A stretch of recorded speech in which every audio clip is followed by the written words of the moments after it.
Morning students.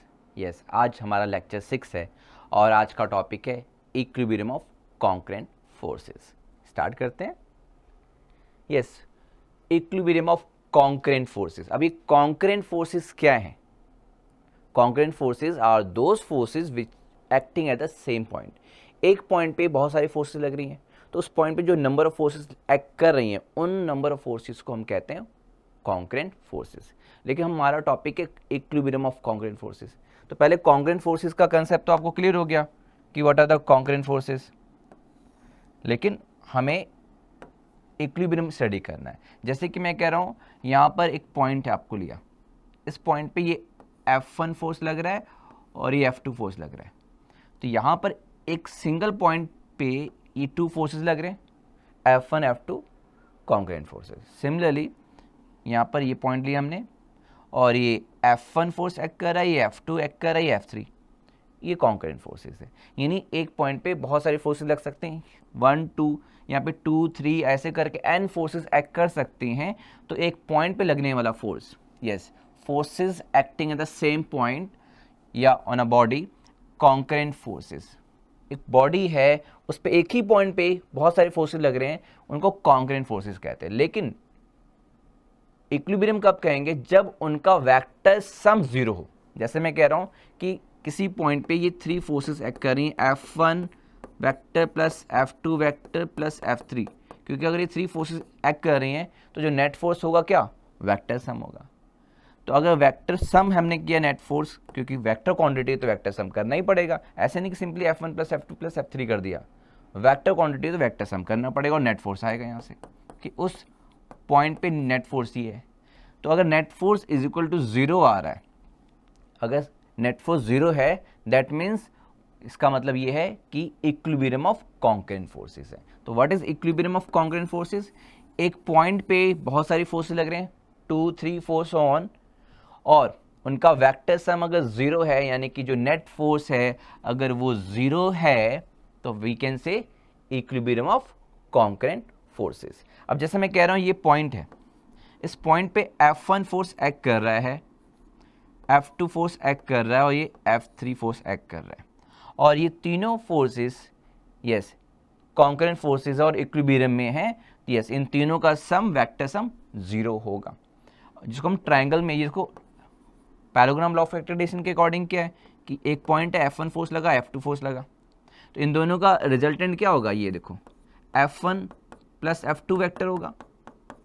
तो जो F1 F2 का जो रिजल्टेंट वो ये होगा। अब हम जो F3 फोर्स लगा रहे हैं वो इस तरीके से लगाएं कि वो F1 प्लस F2 को काउंटर बैलेंस करे, उसको बैलेंस करे, उसके अगेंस्ट में हो। तो यानी F1 प्लस F2 का अपोजिट देखो, F3 उसके अपोजिट, यानी जो F3 की वैल्यू होगी वो क्या होगी?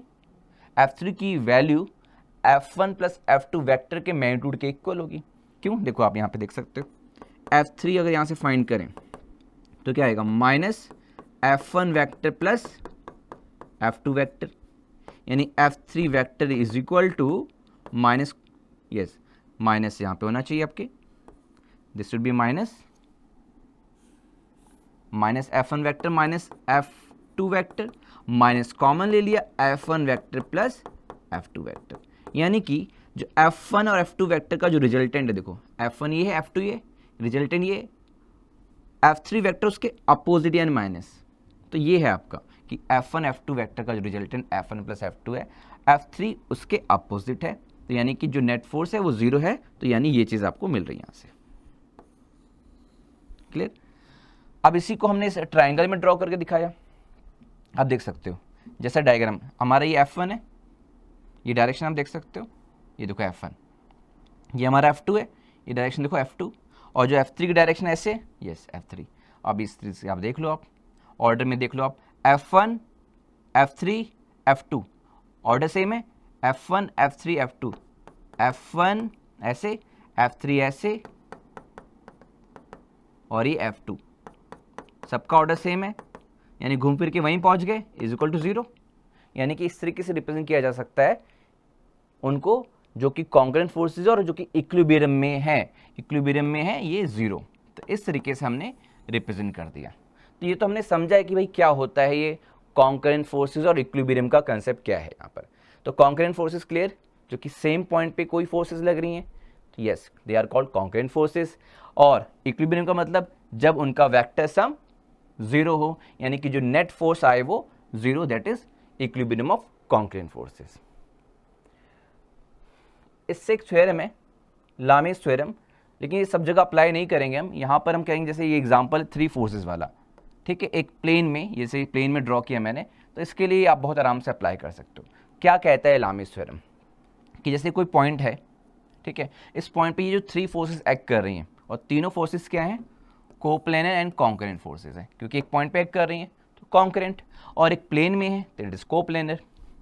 तो यानी इस पॉइंट पे जो फोर्स F1 लग रहा है, दिस इज F1 वेक्टर, इस पॉइंट पे जो फोर्स लग रहा है F2 वेक्टर, और ये नीचे F3 वेक्टर, तो इस पॉइंट पे एक्ट कर रहा है कॉन्करेंट फोर्सेस।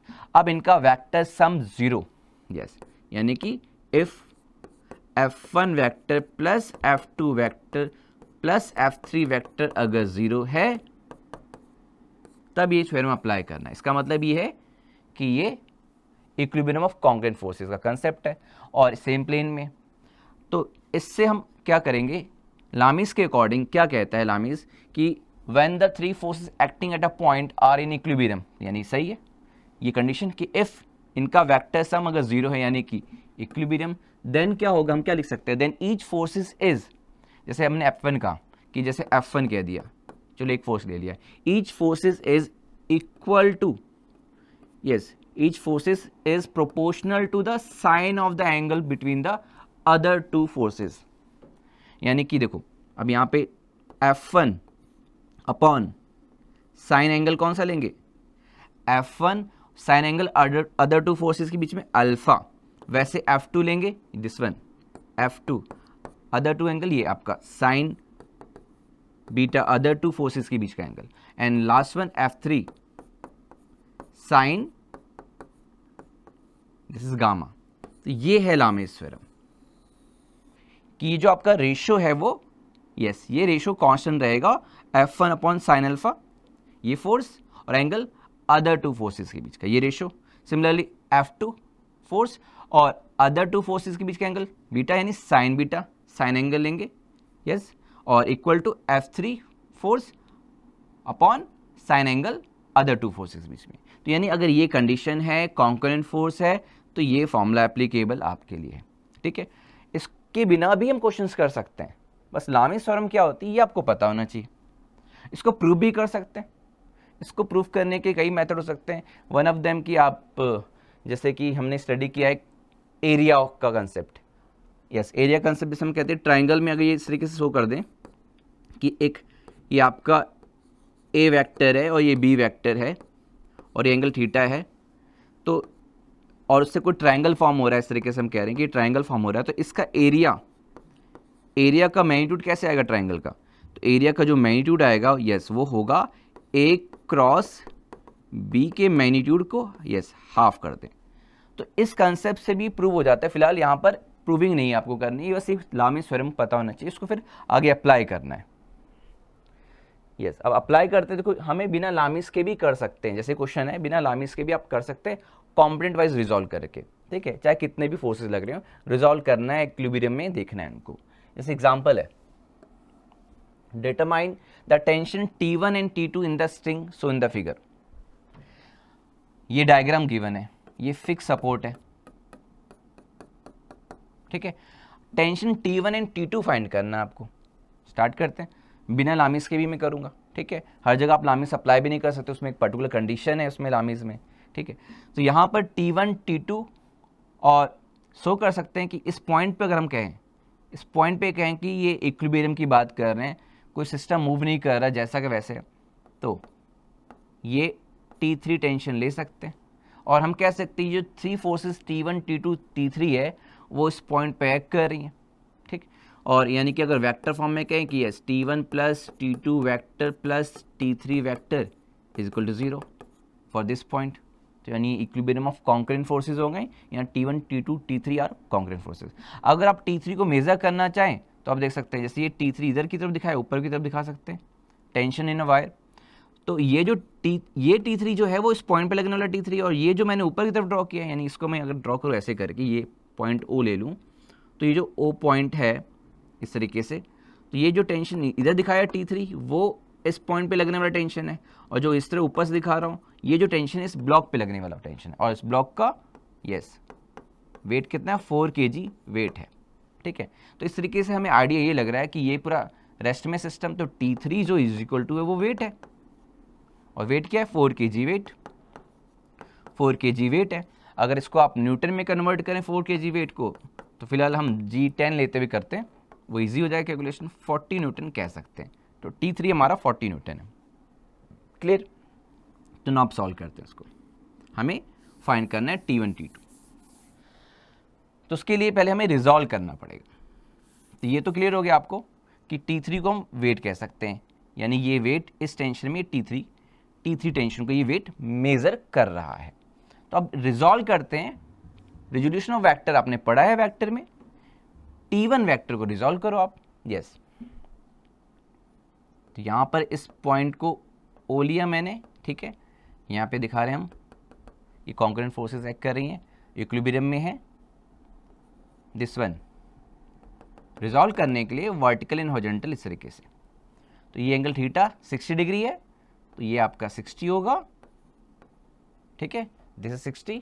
तो ये T1 then this one, T1 का कॉस या साइन, गुड, T1 का कॉस 60 हो जाएगा, ये तो T1 का कॉस 60 आया। साइन का होगा, अगर T1 का कॉस है तो ये T1 का साइन 60 आ गया, ओके। रिजॉल्व कर लिया, T1 एंगल बना रहा था, T2 का तो आपका हॉरिजॉन्टल डायरेक्शन में ही है। नाउ अब आपको क्लियर दिख रहा है कि इक्विलिब्रियम में है, यानी सारे फोर्सेस बैलेंस कर रहे हैं, तो वर्टिकल कंपोनेंट वर्टिकल को बैलेंस कर रहा है, हॉरिजॉन्टल हॉरिजॉन्टल को बैलेंस कर रहा है, इससे बहुत इजीली हो जाएगा। तो yes T1 sign 60, yes vertically आप देखो T1 साइन 60 किसको बैलेंस कर रहा है, यस यहाँ T3 शो करता है उसको, फिलहाल T3 किसके इक्वल है 40 के, ठीक है। अगर आप शो करें तो T3 कर सकते हैं, तो T1 sign 60 is equal to T3, और फिलहाल T3 वेट के इक्वल है, यानी कि 40 न्यूटन। नाउ T1 साइन 60 कितना होता है, √3/2 is equal to 40, and we get T1 is equal to 80/√3, और सिंप्लीफाई करें तो 80 √3/3 हो जाएगा, √3 से मल्टीप्लाई डिवाइड, ये आपका T1 आ गया, ठीक। नाउ T2 फाइंड करना है, तो वर्टिकल वाले कंसेप्ट से तो आ गया हमारा, वर्टिकल वाले कंसेप्ट से T1। इस तरीके से हॉरिजॉन्टल देखो आप, तो T2 को कौन बैलेंस कर रहा है, हॉरिजॉन्टल, यस। डायग्राम से क्लियर नजर आ रहा है कि T2 जो है वो इज इक्वल टू क्या है, T1 cos 60, T2 is equal to T1 cos 60, और T1 हम फाइंड कर चुके हैं, तो T2 is equal to T1 की value 80 √3/3 cos 60 1/2, and we get 40 √3/3 newton. तो देखो हमने यहाँ लामीज का यूज़ किया नहीं किया, सिंपली रिजॉल्व करके सॉल्व कर लिया, आंसर आ गया। चाहे तो आप लामीज यूज़ कर सकते थे, करके भी दिखाते हैं आपको कि अगर लामीज अप्लाई करें तो उसके अकॉर्डिंग आंसर देखो,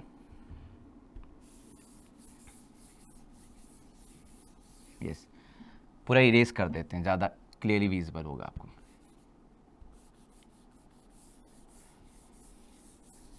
ठीक है, यहाँ पे 3 फोर्सेस लग रहे हैं, ठीक है, एक प्लेन में लामीज अप्लाई कर सकते हैं। तो यहाँ पर हम शो करते हैं कि ये आपका ये T3 है, फिलहाल T3 आपका 4 kg वेट के इक्वल, ये तो मैंने पहले बता दिया।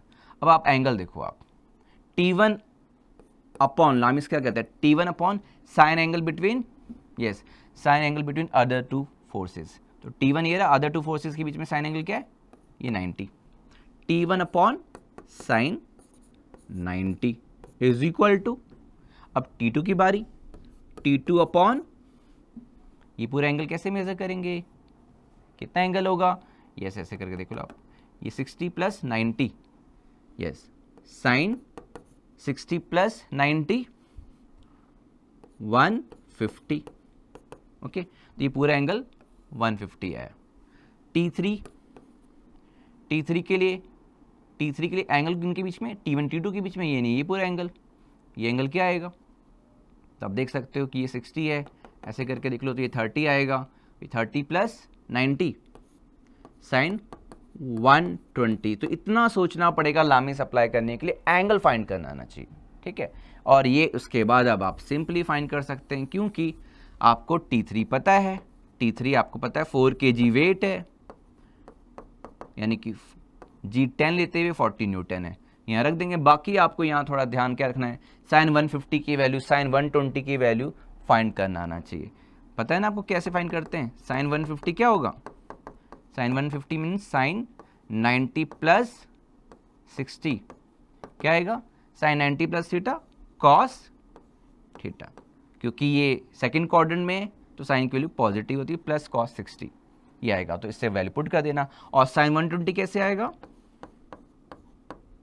Sign 90 plus 30 and what we get? Cos 30।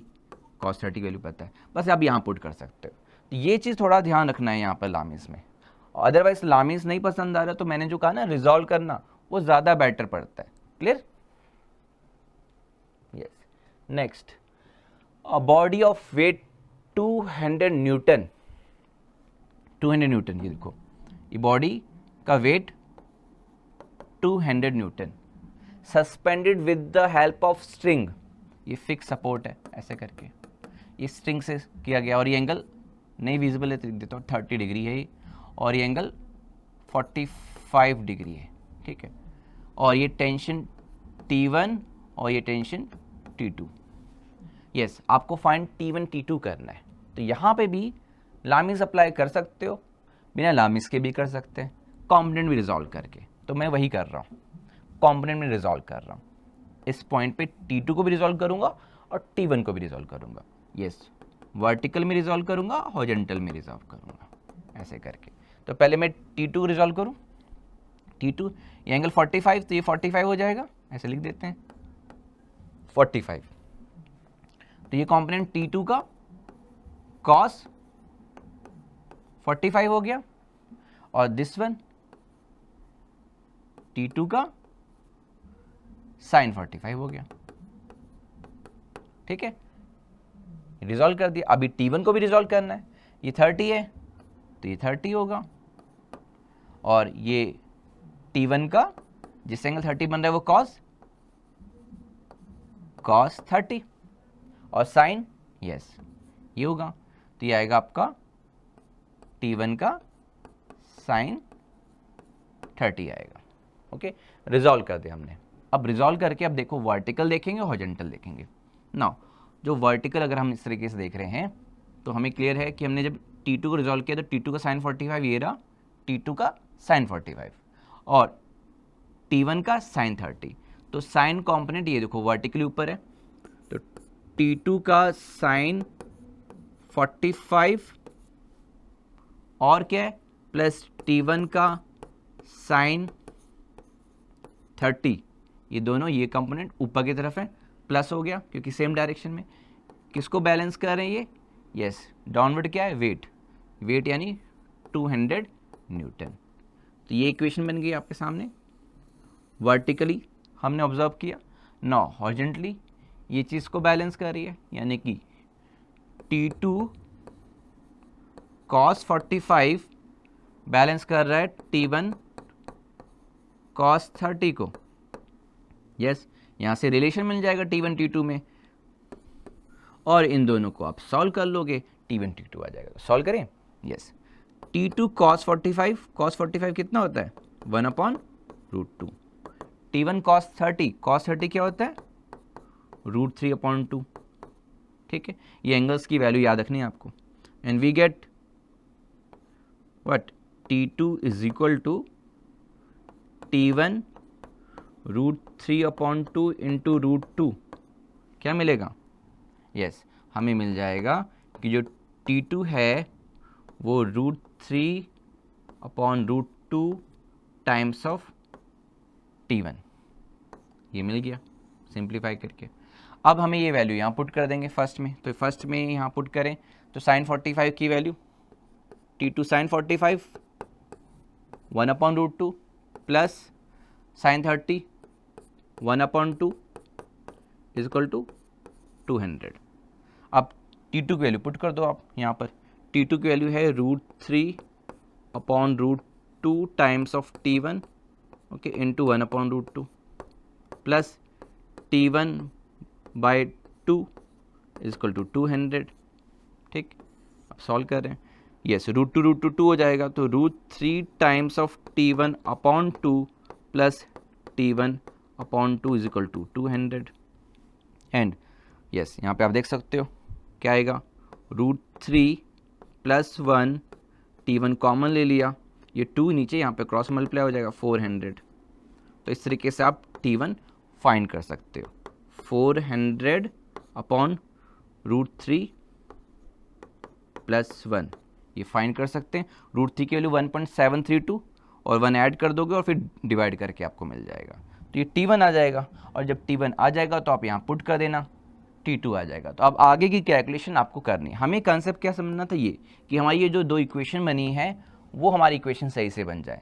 क्या कि T2 को रिजॉल्व कर दिया कॉस एंड साइन में, T1 को रिजॉल्व कर दिया कॉस एंड साइन में, जो वर्टिकल लाइन है उसको देखा तो T2 sine 45, T1 sign 30, yes 200 के इक्वल है।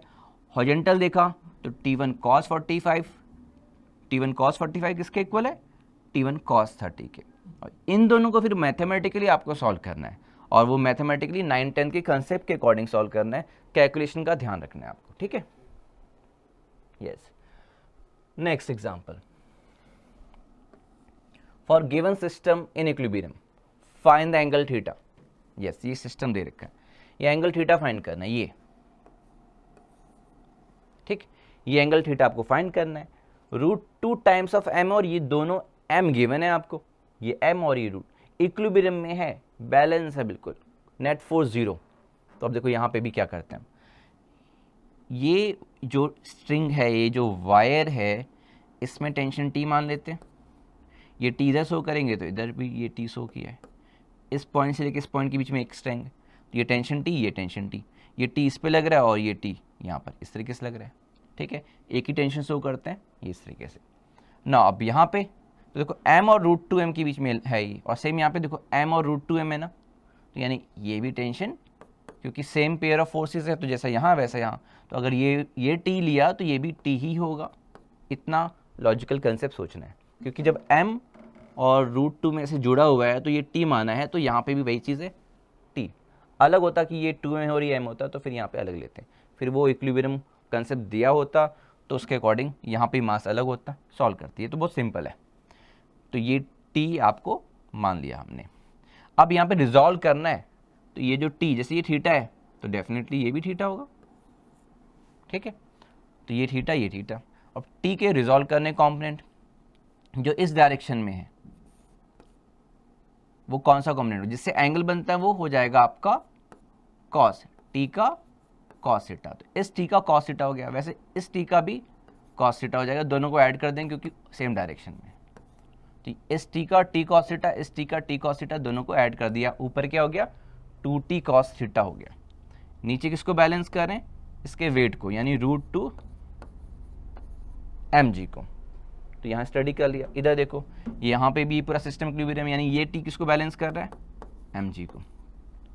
अब सॉल्व करते, इस √2m को देखें, इस √2m पे जो फोर्स, यानी इस पॉइंट को मान लेते हैं, फ्री बॉडी डायग्राम में जैसे हम करते हैं कि इसको पॉइंट मान लिया। ऊपर जो फोर्सेस लग रहे हैं that is T cos theta plus T cos theta, वो किसको बैलेंस करें, ये नीचे वेट को, √2 mg। ये आ गया 2T cos theta is equal to √2 mg, ठीक है, ये आ गया। नाउ यहाँ पे देखो, यहाँ पे अप्लाई करो, सिस्टम इक्विलिब्रियम में, यानी ये फोर्स इसको बैलेंस कर रहा है, T इक्वल टू mg, तो यहाँ से T इक्वल टू mg मिल गया। चाहे उधर भी देख लो T इक्वल टू mg मिल जाएगा, तो यहाँ से T इक्वल टू mg मिल गया, पुट कर देते हैं। दिस इम्प्लाइज T की वैल्यू पुट कर देते हैं, 2 times of mg cos theta is equal to √2 times of mg। mg cancel हो गया बोथ साइड से, and what we get, cos theta is equal to √2/2। Yes, √2/2 यानी cos theta is equal to 1/√2 आ जाएगा। ठीक है, cos थीटा इक्वल टू 1/√2 आ गया। This implies theta is equal to 45 degree, और ये थीटा 45 डिग्री आ गया, और इस स्ट्रिंग और स्ट्रिंग के बीच का एंगल क्या हुआ, 45 प्लस 45 90। तो ये पूरा 90 है, और फिलहाल हमसे थीटा पूछा था, वो तो 40 आ चुका है। क्लियर। तो ये कुछ एग्जाम्पल है इक्विलिब्रियम ऑफ कॉन्करेंट फोर्सेस पे, और हमने क्या किया, मोस्टली क्वेश्चन आराम से कंपोनेंट में रिजॉल्व करके किया, और ये चीज़ 12th में भी हमें अप्लाई करनी है। रिजॉल्व करके स्टडी करो, बैलेंस है, यानी वर्टिकल कंपोनेंट देखना है, हॉरिजॉन्टल कंपोनेंट देखना है, और फिर बहुत ईजिली आंसर आ जाएगा। लेकिन यहाँ पर ट्रिग्नोमेट्री एंगल्स की वैल्यू आपको याद होनी चाहिए। क्लियर। इसके साथ आज का जो टॉपिक है concurrent forces, equilibrium of concurrent forces with example हमने समझ लिए। क्लियर। बाकी और भी एग्जांपल आप प्रैक्टिस कर सकते हैं। तो जल्दी हम अपने नेक्स्ट वीडियो के साथ आपसे मिलते हैं। Thank you.